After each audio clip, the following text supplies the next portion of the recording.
Hello everyone, একটা ছোট্ট blog নিয়ে চলে এলাম তোমাদের সঙ্গে শেয়ার করতে। তো সকাল সকাল আমি স্নান করে ঘরে পুজো দিয়ে দেখো রেডি হয়ে নিলাম, আর আমার মেয়েকে ওইদিকে রেডি করে দিচ্ছি। তো গত শনিবার বিপত্তারিণী পুজো ছিল, তোমরা সবাই জানো।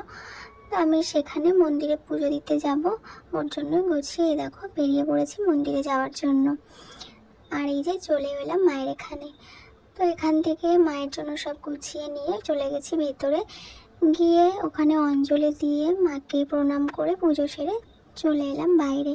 আর বাইরে দাঁড়িয়ে দেখো আমার মেয়েও মাকে প্রণাম করছিল, তো প্রণাম করে চলে এলো। আর আমরা চলে এসেছি দিদির বাড়িতে। দিদির বাড়ি মন্দিরের একদম পাশেই ছিল, ওর জন্য দিদির বাড়িতে চলে গেছিলাম। আর এই যে দিদিকে দেখো কাজ করতে করতে আবার একটু ফোনে গল্পও করে নিচ্ছে, ওর বান্ধবীর সাথে হয়তো কথা বলছিল তখন।